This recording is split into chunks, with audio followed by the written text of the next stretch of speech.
5:33 a.m., the northern Persian Gulf, 41 nautical miles from the Iranian coast. USS Chancellorsville, a Ticonderoga-class guided missile cruiser and the primary air defense coordinator for the USS Ronald Reagan Carrier Strike Group, just took a Noor anti-ship missile impact amidships at the waterline. Not a near miss, an impact. 165-kilogram semi-armor-piercing warhead inside the hull, detonating in the port electronics bay. The strike group's air defense coordinator was on fire. Welcome to Navy Beacon, where we break down the operations that define sea power.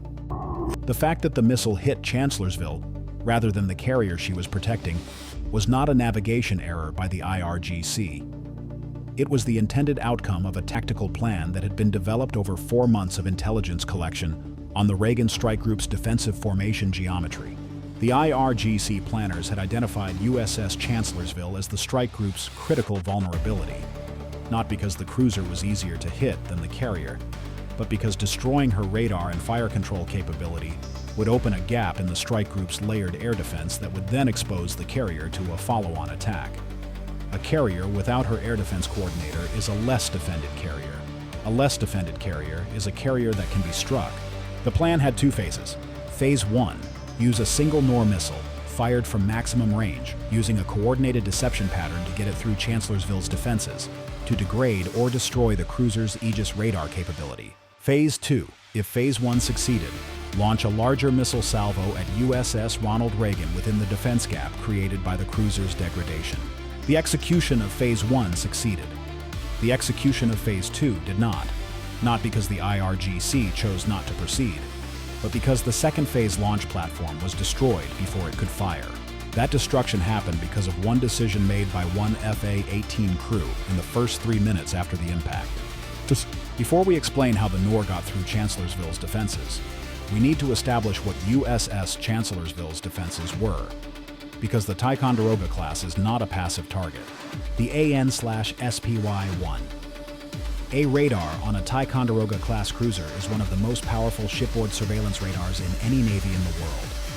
Its 4 fixed-array antenna faces cover a full 360-degree arc, tracking hundreds of contacts simultaneously at ranges exceeding 200 nautical miles. Its fire control system can manage simultaneous engagements against multiple targets.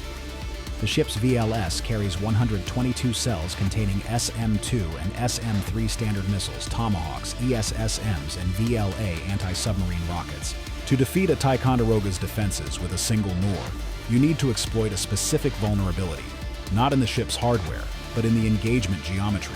The Iranian fire control battery had been operating on the coast for 11 days. In those 11 days, its radar operators had conducted a careful study of the Reagan Strike Group's defensive formation. They had mapped exactly how the formation was positioned. The carrier at center, Chancellorsville on the northern side at 12 nautical miles, the destroyers on the other quadrants at 6 to 8 nautical miles.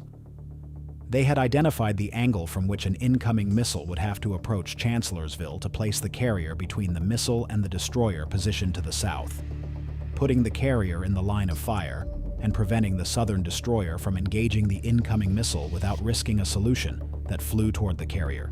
From one specific bearing, approximately 347 degrees magnetic, a sea-skimming missile approaching Chancellorsville would be masked from the southern destroyer's engagement geometry by the carrier's own hull. Not visible obstruction, the formation was spread over miles of ocean. But the engagement arc of the southern destroyer's SM-2 fire control would, at the moment of decision, have the carrier's track passing through the safe launch bearing. The fire control operators on USS Winston S. Churchill, the southern destroyer, would have to make a judgment call. Fire an SM-2 on a bearing that passes within acceptable parameters of the carrier's track, or hold fire to avoid any risk of a trajectory conflict. The IRGC planners had assessed that U.S. Navy fire control officers, when faced with that judgment call in a 3-second engagement window, would hold fire. They were right. The Noor fired at 5:31:47 a.m. from a battery on the Iranian coast, north-northwest of the formation. Flight time to Chancellorsville, 106 seconds. USS Chancellorsville's AN/SPY-1A detected the fire control radar at 5:31:49 a.m., 2 seconds after activation. The Tactical Action Officer, Commander James Park, had the alarm and the bearing in the same second. Two SM-2 Standard missiles were allocated to the contact and launched at 5:32 and 12 seconds AM, 23 seconds after detection. The engagement geometry for the first SM-2 was clean. The fire control solution was accurate. The SM-2 flew its intercept vector and detonated at 27 nautical miles from Chancellorsville. The proximity fuse triggered. The fragmentation warhead detonated. The Noor was 26 meters from the detonation center. 26 meters. The SM-2's reliable fragmentation kill radius is approximately 15 to 20 meters against a target of the Noor's cross-section. The Noor was outside the kill radius. The SM-2's fragmentation hit the Noor across its starboard side, wing, fuselage, aftersection. Multiple hits. The Noor sustained significant damage. Its active radar seeker continued to function. The missile continued to fly. The second SM-2 was already inbound to the same target. The fire control solution had been computed from the same track data as the first. The second missile detonated at 21 nautical miles. This time, the detonation center was 11 meters from the Noor. 11 meters is inside the reliable fragmentation kill radius. The Noor took catastrophic hits to its port wing root and forward fuselage. The active radar seeker was destroyed. The missile's guidance system switched to memory mode, the last computed bearing to the target, maintained by inertial navigation. Memory mode does not account for maneuvering. USS Chancellorsville had been maneuvering since the first SM-2 launched. Standard defensive maneuver, turning and accelerating to complicate the engagement geometry. In memory mode, the Noor was flying toward where Chancellorsville had been when the seeker failed, not where she was. But the distance at the moment of seeker failure was 18 nautical miles. 18 nautical miles at Mach 0.9 takes approximately 67 seconds. In 67 seconds of memory mode flight, the positional error between the missile's computed target position and the ship's actual position accumulated based on the ship's maneuver rate. Chancellorsville had turned 42 degrees and accelerated from 18 to 24 knots during that 67 seconds. The positional error was 340 meters. A 340-meter positional error in memory mode would have sent the Noor into the empty ocean 340 meters from Chancellorsville's actual position, except that USS Winston Churchill's fire control operators, facing the engagement geometry described earlier, with the carrier's track in their safe launch bearing, had held fire for 11 seconds while Commander Park made the call on the engagement arc. 11 seconds. In 11 seconds, the Noor's memory mode flight, aimed at Chancellorsville's old position, had continued toward the ship. And Chancellorsville's maneuver, while it had accumulated 340 meters of error against the original fire control solution, had turned the ship back toward the missile's flight path.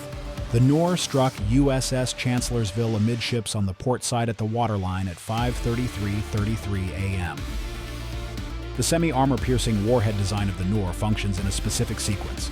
The initial impact fuses the penetrating body, which drives through the hull plating. The hull plating on a Ticonderoga class at the waterline is 3/4-inch high-tensile steel. The Noor's penetrating body drove through it. The delay fuse detonated the 165-kilogram high-explosive charge after the penetrating body had entered the ship's interior. The detonation occurred inside the port electronics bay, a compartment in the ship's lower deck that housed secondary fire control systems, electronic warfare processing equipment, and communications relay hardware. The electronics bay was not a machinery space. It was not directly adjacent to the propulsion system, but it was adjacent to the port-side fuel distribution piping and the forward fire main. The explosion ruptured the fuel distribution piping. Diesel fuel began filling the electronics bay. The electronics bay was not sealed from the compartments above it. The fuel vapor, combined with the fire started by the explosion itself, created a fire that spread upward into the lower CIC equipment spaces within 90 seconds of the detonation. The fire alarm activated automatically. The halon fire suppression system for the electronics bay discharged. The halon suppressed the initial fire around the detonation point, but could not prevent the spread through the fuel vapor cloud in the connecting spaces. Damage control parties reached the compartment in 2 minutes and 40 seconds. The fire was controlled, not extinguished, but controlled, in 11 minutes. During those 11 minutes, USS Chancellorsville's AN/SPY-1A radar operated at degraded capacity. The fire and the associated power fluctuations from the damaged electrical systems caused the radar to cycle between full and partial operation 3 times. During 2 of those cycles, each lasting between 90 seconds and 2 minutes, the cruiser's fire control picture went from full to partial coverage. The strike group's air defense picture was degraded, exactly as the IRGC had planned. The Phase 2 missile battery had been pre-positioned for 3 days on the Iranian coast, further east than the battery that had fired the Noor. It carried 4 Qatar missiles and was waiting for the signal that Phase 1 had succeeded, that Chancellorsville's radar was degraded, before beginning its launch sequence.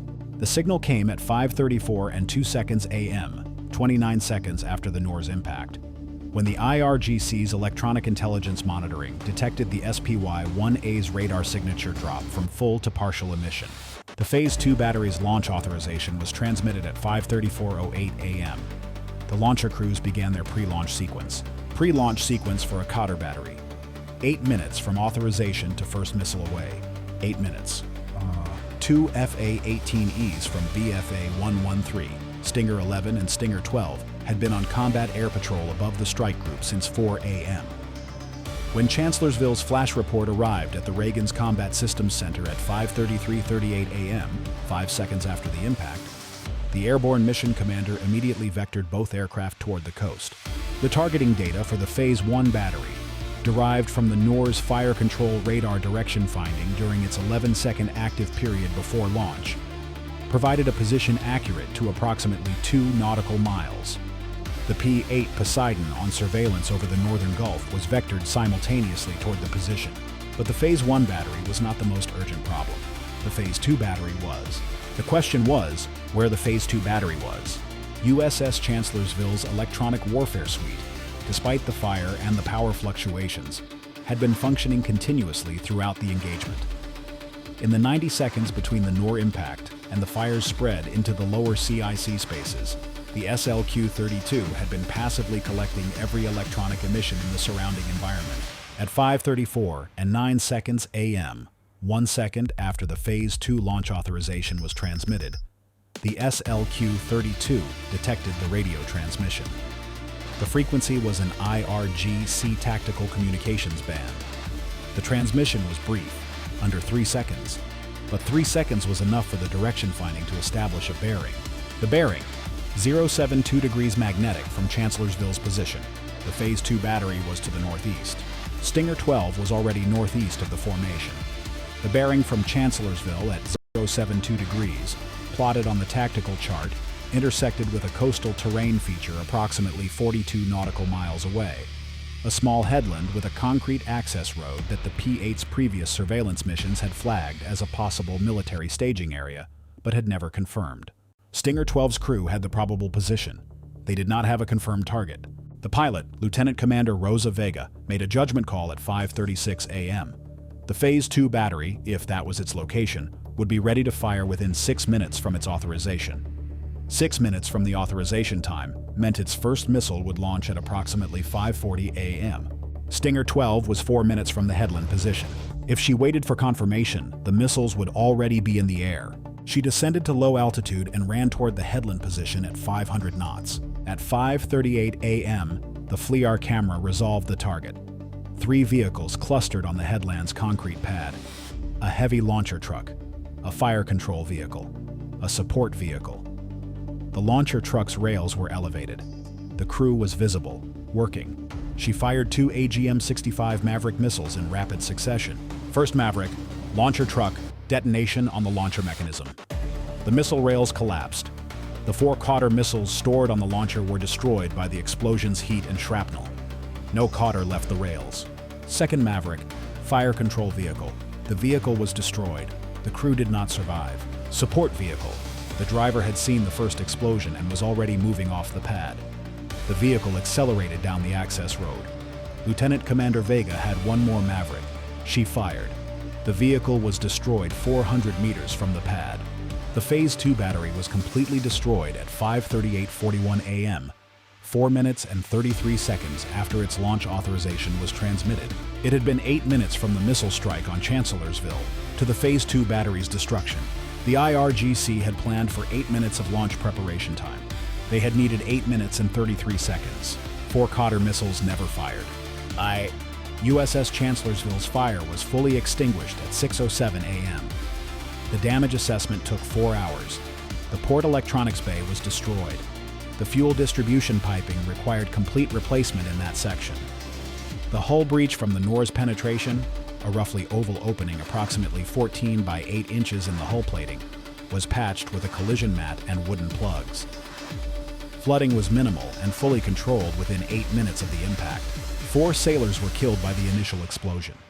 They were in the electronics bay at their battle stations when the Noor detonated. Their names were documented in the after-action report. They were buried at their respective hometowns. The Secretary of the Navy attended 2 of the 4 services.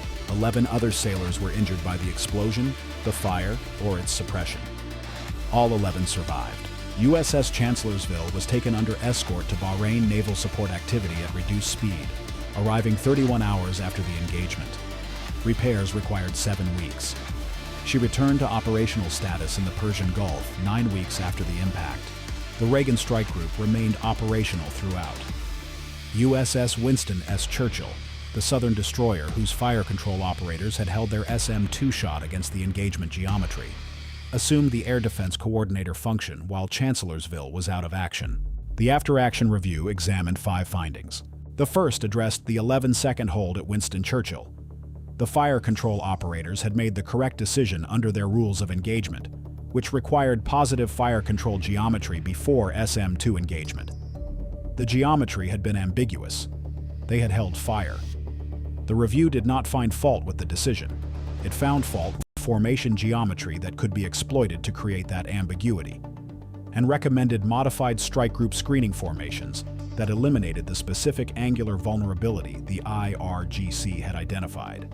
The second finding addressed Lieutenant Commander Vega's decision to proceed without confirmed targeting. The review acknowledged the time constraint and assessed her decision as operationally sound. A confirmed target that was launching would have been worse than a probable target that was not yet launching. Her use of the SLQ-32 bearing and the P-8's historical surveillance data as the basis for a Maverick engagement was logged as a valid use of tactical initiative under time pressure. The third finding addressed the 4 sailors killed in the electronics bay. Their battle station positions were in a space that the review assessed as inadequately protected against a penetrating warhead detonation from a waterline impact. Blast-resistant bulkhead upgrades for the electronics bays on all Ticonderoga-class ships were recommended. The fourth finding addressed the IRGC's 2-phase attack design. The concept, degrade the air defense coordinator, then attack the carrier, was assessed as the most sophisticated attack plan yet executed against a U.S. carrier strike group in the Gulf. The intelligence collection, formation analysis, engagement geometry exploitation, phase coordination, and contingency planning all reflected a level of operational sophistication that had not previously been observed. The fifth finding was the one Admiral Crane kept coming back to in the weeks after the review. The Phase 2 attack had been stopped by a 33-second margin, a decision made faster. A transmission detected 30 seconds later. A pilot who had been anywhere else on her cap track. 33 seconds. 4 Cotter missiles had been ready to fire at USS Ronald Reagan. 33 seconds was the distance between what happened and what could have. Stay vigilant. Stay informed. This is Navy Beacon, and we'll see you in the next one.